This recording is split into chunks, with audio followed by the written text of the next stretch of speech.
Hola hermanos y amigos de la luz en mi andar, nuevamente bienvenidos y agradecidos con Dios que nos da esta oportunidad nueva de estar juntos en este día en que empezaremos una serie de lecciones diferentes. Tendremos un tema que tiene como título Defendiendo nuestra esperanza, y a partir de hoy estaremos viendo una serie de sermones basados en la primera carta del apóstol Pedro. Así que sean todos bienvenidos y esperemos, como siempre, que todo lo que aquí podamos comentar pueda ser de edificación para usted, hermano en Cristo, y pueda ser de ánimo también para usted que no es cristiano, para venir a los pies del Señor Jesucristo. Quiero decirle que en esta primera lección nos estaremos ubicando ahí en la primera carta de Pedro, capítulo 1, verso 3 y verso 4, donde el apóstol Pedro escribió: Bendito el Dios y Padre de nuestro Señor Jesucristo, que según su grande misericordia nos hizo renacer para una esperanza viva por la resurrección de Jesucristo de los muertos, para una herencia incorruptible, incontaminada e inmarcesible, reservada en los cielos para vosotros. Uno de los primeros temas que el apóstol Pedro trata aquí es lo que tiene que ver con la esperanza que los cristianos tenemos. Y es interesante ver que cuando uno estudia la primera carta de Pedro, uno se da cuenta que el tema general que el apóstol trata aquí es el sufrimiento. Particularmente el apóstol Pedro, si usted lee de manera rápida la carta, va a encontrar que constantemente está haciendo referencias al asunto de los sufrimientos que los cristianos enfrentan. Ahora, ¿por qué fue eso? Bueno, porque esta carta en realidad fue escrita para instruir y para animar a la iglesia que estaba en medio de la aflicción. Es por esa razón que el tema general de esta carta es el sufrimiento. Los cristianos a los que les escribió el apóstol Pedro particularmente estaban batallando con la tribulación que provenía de la persecución que se estaba llevando a cabo bajo el emperador romano Nerón.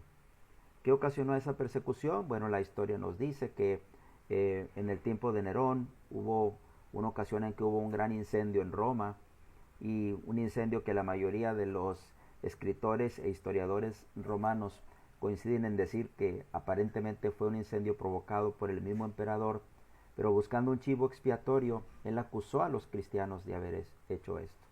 Entonces empezó una gran persecución contra los cristianos en Roma, y hay referencias históricas de que esta persecución se extendió también más allá del imperio de Roma propiamente, hacia las provincias del imperio romano, especialmente hacia estas provincias que está mencionando Pablo en el capítulo 1, verso 1 especialmente. Entonces los cristianos estaban sufriendo ese tipo de tribulación, ese tipo de persecución. Algunos estaban siendo acusados, otros estaban siendo maltratados, otros estaban inclusive siendo muertos, etcétera. Y es por esa razón que Pedro escribió esta carta. Ahora, llama la atención cuál es la razón por la que Pedro habló primero de la esperanza cuando realmente su tema es el sufrimiento.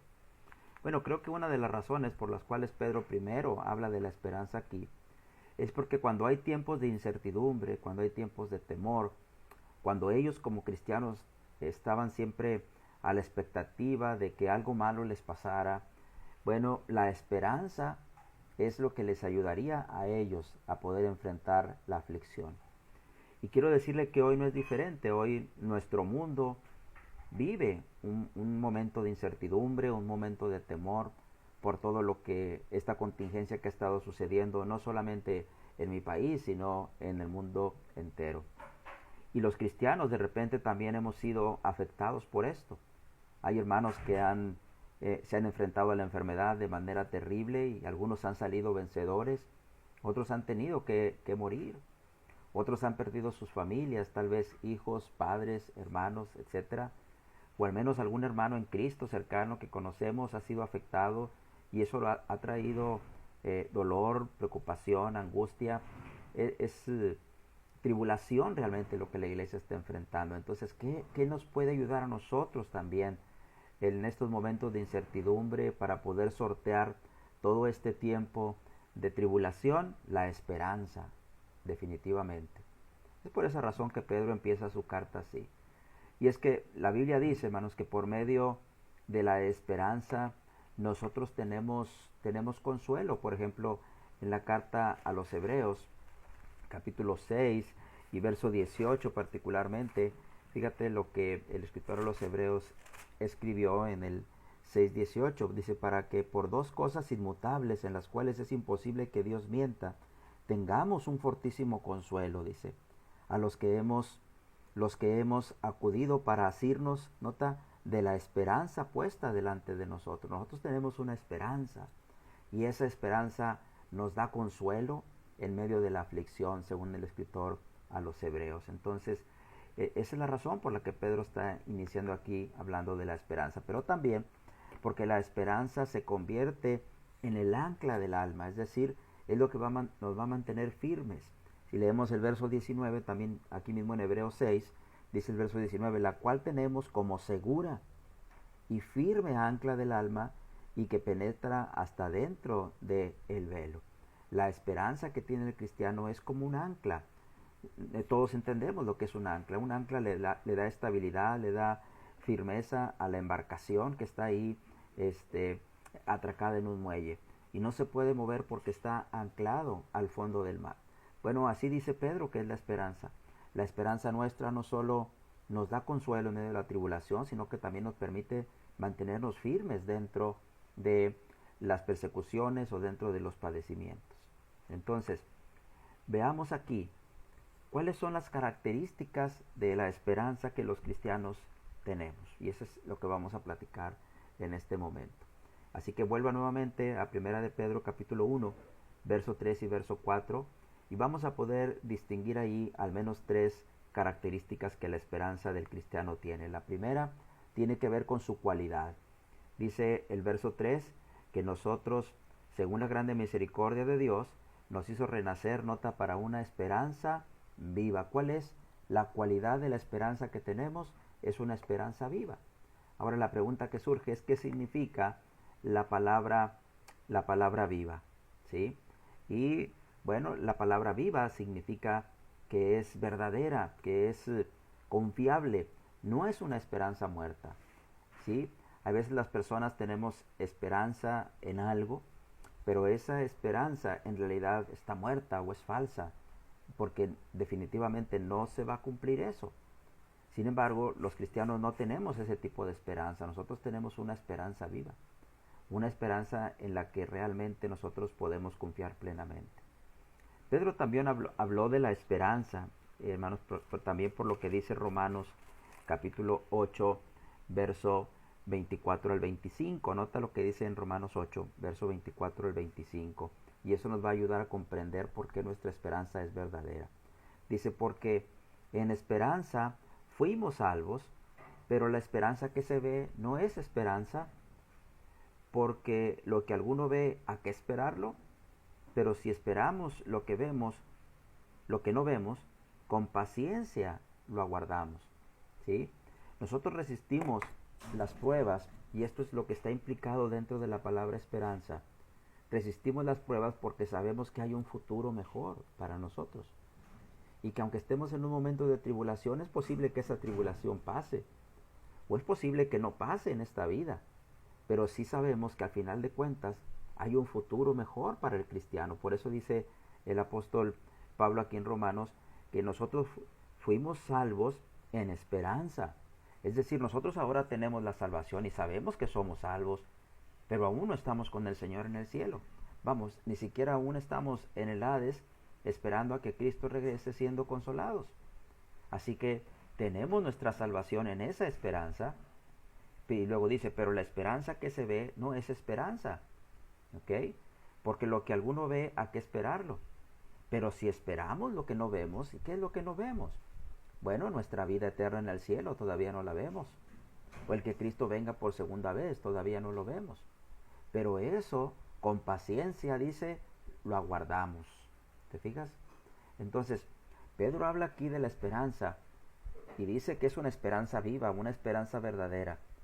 Y podemos tener la seguridad, hermanos, de que si resistimos las pruebas, hay un futuro que es mejor. Y de eso puede estar usted completamente seguro, porque la esperanza es una esperanza viva. Es el ancla que nos mantiene firmes en Cristo, como leímos ahorita en Hebreos capítulo 6, verso 19. Ahora, también debemos decir, hermanos, que esa esperanza, dice el apóstol Pedro, volviendo a 1 de Pedro capítulo 3, es que es según su grande misericordia, es decir, que la fuente de la esperanza verdadera que tenemos es la misericordia de Dios.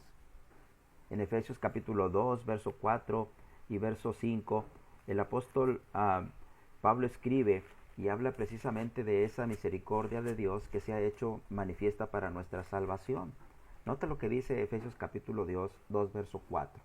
Después de que les dice que ellos estaban muertos en sus delitos y pecados y que habían estado viviendo de una manera equivocada delante de Dios, dice en el verso 4, pero Dios que es rico en misericordia, ¿se fija?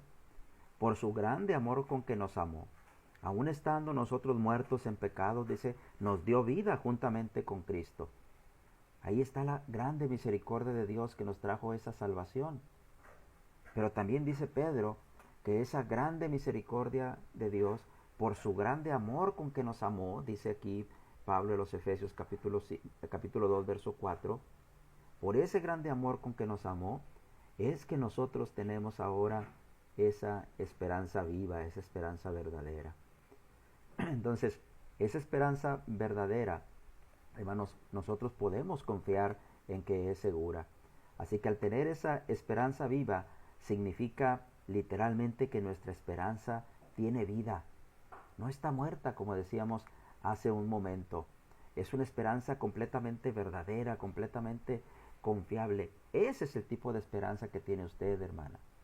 Ese es el tipo de esperanza que tiene usted, hermano, que está ahora bajo tribulación o bajo sufrimiento por la contingencia que estamos viviendo. Nuestros hermanos del primer siglo estaban viviendo también un tiempo de tribulación, pero lo primero que Pedro les dice es, ustedes tienen que estar tranquilos, porque ustedes tienen una esperanza que es verdadera, una esperanza en la que pueden confiar, una esperanza que no está muerta. Cuando Jesús habló allá en el Sermón del Monte, en Mateo capítulo 7, verso 21 al 23, nuestro Señor Jesucristo dice que cuando Él venga, los cristianos tenemos la seguridad de que vamos a recibir esa recompensa eterna.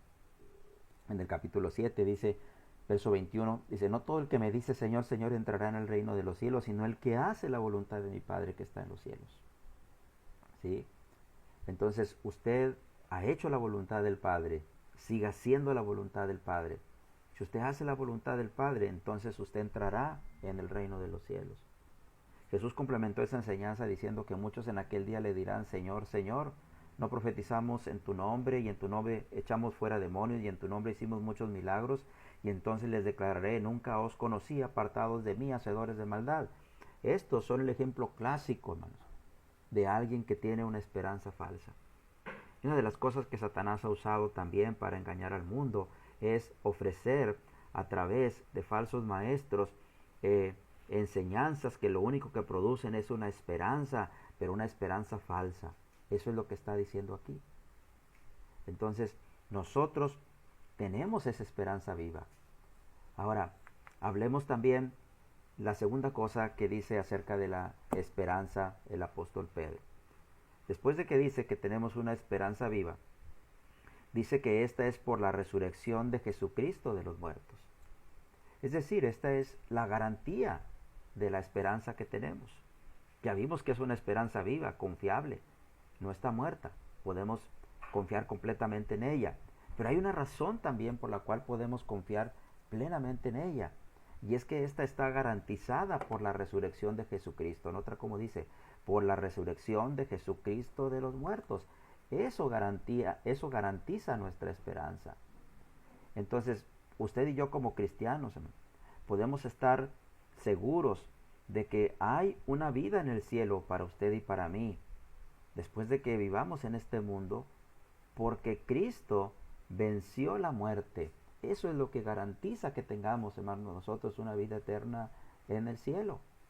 ¿Sí?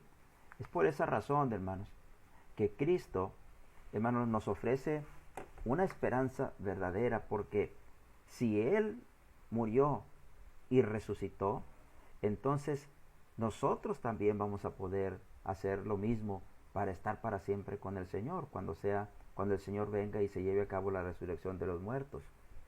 El apóstol Pablo, cuando escribe su carta a los Corintios, ahí en la primera carta a los Corintios, capítulo 15, es el capítulo que habla sobre la resurrección. Dice en el verso 14, y si Cristo no resucitó, dice, vana es entonces nuestra predicación, vana es también nuestra fe. Ahora mire el verso 17, y si Cristo no resucitó, vuestra fe es vana y aún estás en tus pecados, o aún estamos en nuestros pecados. Podemos claramente entender aquí que nuestra fe, también podemos entender que la fe nuestra e inclusive el perdón de nuestros pecados e inclusive nuestra esperanza serían vanos, carecerían de valor, no significarían nada, no estarían vivos, no serían confiables si Cristo no resucitó. Pero puesto que Cristo resucitó, entonces nuestra fe es verdadera, el perdón de nuestros pecados es verdadero y la esperanza que tenemos es una esperanza viva, es una esperanza verdadera, porque Cristo resucitó de entre los muertos. Eso es lo que garantiza, hermanos, eso es lo que garantiza esa esperanza viva que tenemos. Ahora mire algo más. ¿Por qué la resurrección de Jesús garantiza la esperanza viva que tenemos? Bueno, en primer lugar, porque Cristo, al haber resucitado, obtuvo nuestra salvación. Fíjate, en 1 de Pedro, capítulo 3 y verso 21, dice el apóstol Pedro que el bautismo que corresponde a esto ahora nos salva. Quiere decir que cuando nos bautizamos, nosotros recibimos el perdón de nuestros pecados y obtenemos nuestra salvación. Luego dice, no quitando la inmundicia de la carne, sino como la aspiración de una buena conciencia hacia Dios, por la resurrección de Jesucristo, dice otra vez. O sea, lo que garantiza nuestra salvación es la resurrección de Cristo. ¿Sí? Entonces, Cristo, al haber resucitado, obtuvo nuestra salvación, la cual obtuvimos cuando nos bautizamos. Y dice el apóstol Pedro, eso está garantizado por la resurrección de Jesucristo. Ahora, fíjate en esto más. La resurrección también hizo algo fabuloso, según Romanos capítulo 1 y verso 4. Según Romanos capítulo 1 y verso 4, la resurrección de Cristo fue lo que le declaró que era el Hijo de Dios y por lo tanto Dios mismo. Jesús, hermanos, durante su ministerio demostró de muchas maneras que Él era el Hijo de Dios. Lo demostró a través de sus milagros.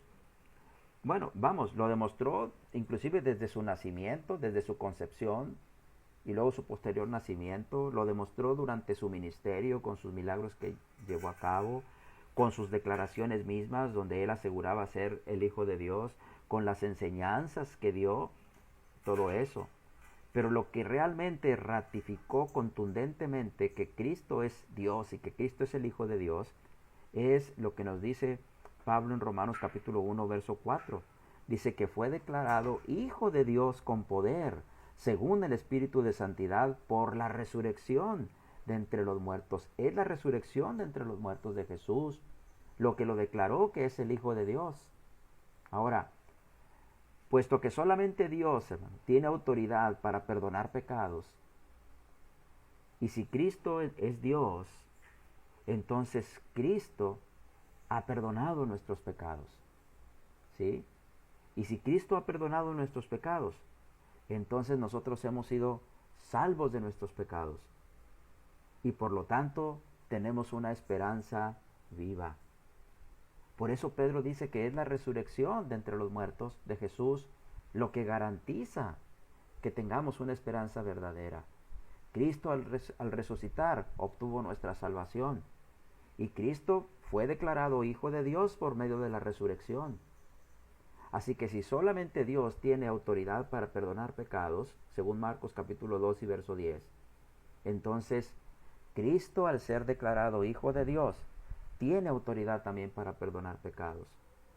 Y es a través de esa resurrección entonces como se garantiza nuestra salvación y como se garantiza también nuestra esperanza viva. También, hermanos, nuestra esperanza está garantizada por la resurrección. Porque Cristo, al haber resucitado, según Colosenses, 1 Corintios capítulo 15, verso 20 y Colosenses 1:18, Cristo al haber resucitado se convirtió en las primicias de los que durmieron.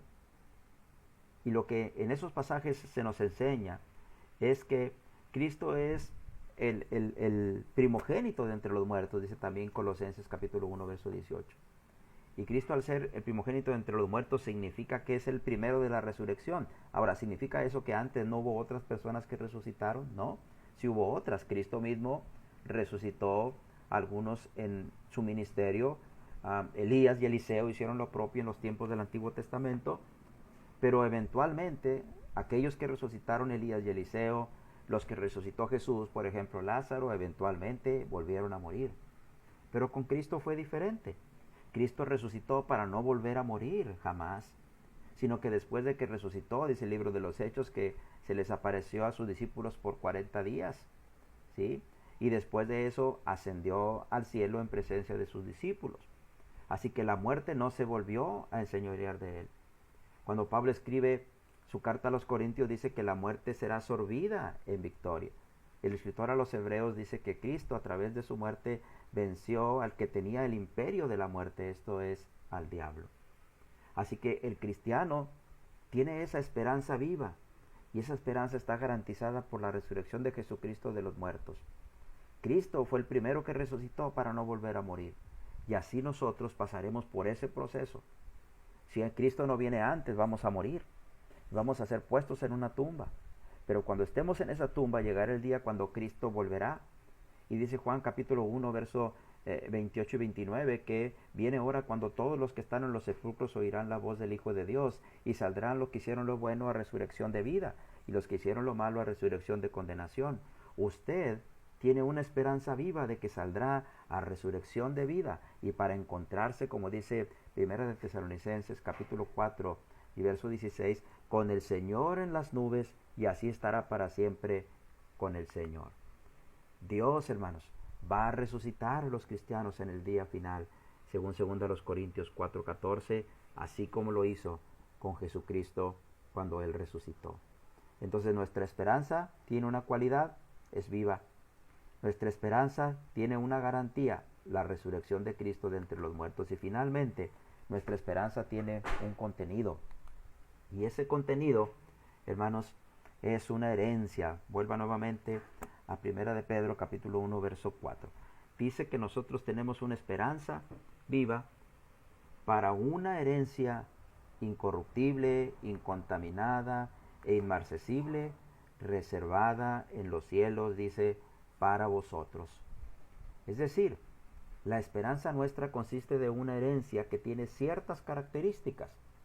En primer lugar, veamos que cuando nuestra vida eterna en el cielo se habla de ella como una herencia, es para que entendamos que no es algo que nosotros hemos ganado por nuestros propios medios, sino que es una herencia, es algo que alguien nos ha dejado, que nos ha regalado por su propio gusto, por su propia voluntad. Eso es lo que Cristo ha hecho con nuestra salvación.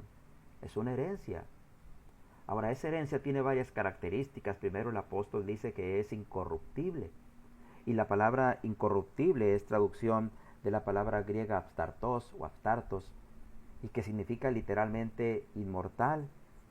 Aquí la idea que quiere dar Pedro es que la herencia que nosotros tenemos, hermanos, esa esperanza que consiste de una herencia, es que no perece, que no tiene fin, que no es afectada por el paso del tiempo. ¿Sí? Así es nuestra esperanza, hermanos, de esa vida eterna que tenemos. ¿Sí? Esa herencia que nosotros tenemos, esa recompensa que Cristo ha ganado para nosotros en el cielo, no va a perecer, no tiene fin, no es afectada por el paso del tiempo, siempre va a estar allí, siempre y cuando usted y yo nos mantengamos fieles al Señor. Y si morimos en Cristo, estará ahí esperándonos, hermanos, para cuando Cristo regrese, esa herencia celestial incorruptible, inmortal, que no es afectada por el paso del tiempo, que no tiene fin, porque lo que se nos ofrece es una vida eterna en el cielo. Pero además también dice que es incontaminada, y la palabra incontaminada significa sin mancha. Es traducción de la palabra griega amiantos, Y significa así literalmente que no se mancha.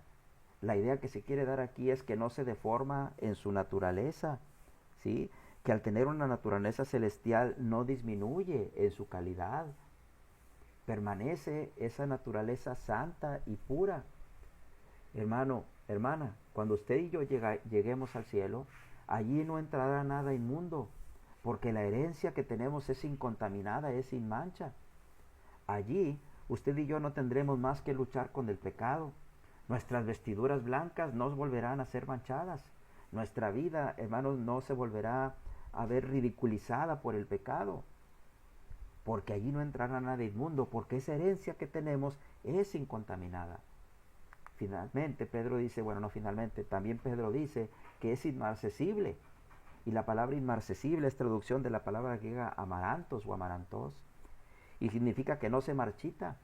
Y es una referencia, hermanos, a cuando nosotros tenemos una planta y hay plantas que son perennes, es decir, que sus hojas nunca caen. ¿Sí?